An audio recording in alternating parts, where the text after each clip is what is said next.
Hi everyone, and welcome back to MicroPD. This is episode 11, and today we'll be looking at a few websites to make lessons a little bit more fun, engaging, and interactive during online Zoom sessions or used for those returning to school in the hybrid model.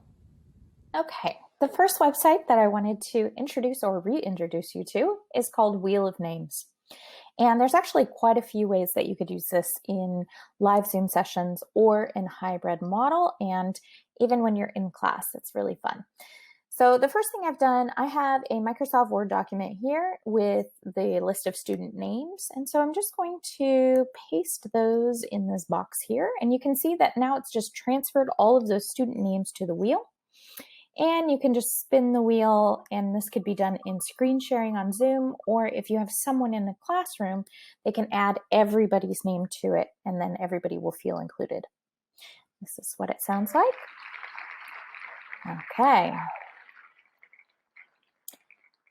So again, you can choose to remove this person's name or leave them in, and you might use this to have someone start a discussion or a game. You may have someone go first in a presentation to the rest of the class, or if it's show and tell, maybe for early years, you would have this person go first. Just adds a nice little element of engagement. Another way that I have seen this used that I really, really like, so instead of student names here on the same Word document, what I can do is I'm going to copy and paste a list of questions. And these could be questions that connect to a unit of inquiry. They could be things that you want the class to discuss in small groups or individually with a partner. And so what I've done is I've just copied and pasted that from a Word document, but you'll see that you can't actually read all of the question until it's selected when it's spinning. So if you were to do that, let's say we would spin it again, and this could be used to prompt discussion. And in the classroom, you could have people 1 meter away. Here's the question.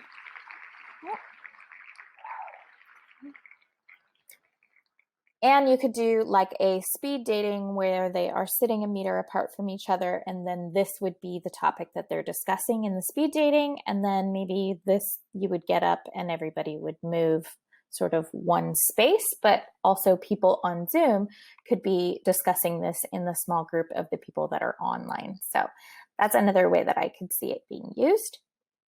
Okay, and the last one that I want to show you is you can actually upload images, which is a nice feature also, and just makes things a little bit more visual. So for that one, you would go to Add Images, Add Image, and then you can actually select multiple at a time. So right now I just have my yearbook photos, but you could maybe use this as a provocation for inquiry or a visual math problem. Like a visual representation of a math equation, and then have the kids write it down and solve it, something like that. So same as the other one, your photos would be uploaded, and then you would spin the wheel, and the one that comes up would sort of be bigger, and you would say, what's going on in this photo? Or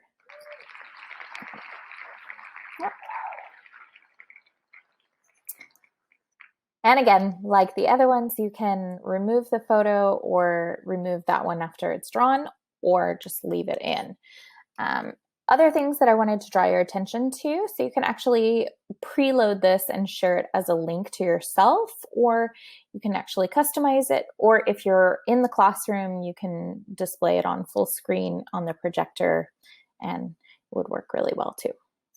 The next one I'd like to show you is a website called ifaketextmessage.com, but you can also download an app called Texting Story, which is actually better than the website, but I'll show you how both of them work. So basically you will type in the name, so let's say it's Miss Raina, and then you can create a text conversation and download the image, unless you're working on the app, and then you can download it as a video and it has the sounds to go with it. So let's say, good morning, class. Today we'll be learning is about fractions. Okay. And so you can just keep adding to the messages, and then you can actually change what color the bubbles are to show that it's a conversation between 2 or 3 people. And you can change the settings and things like that. But if you scroll down, you'll see that you can just create the image and download it like that. The app, on the other hand, is a lot more interactive. So let me show you what that one looks like. Okay, so on your device, the texting story looks like this. And you can start a new story, change whatever the topic is, and then you can give names to each of the characters.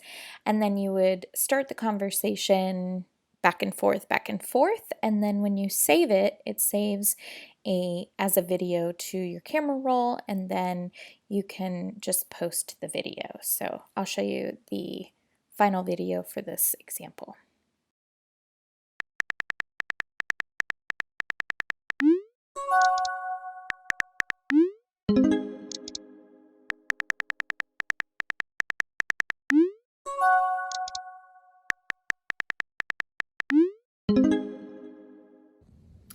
Okay, everyone, so those were just a couple of ways that you might think about making your Zoom conversations or hybrid learning interactions a bit more engaging and just trying something new.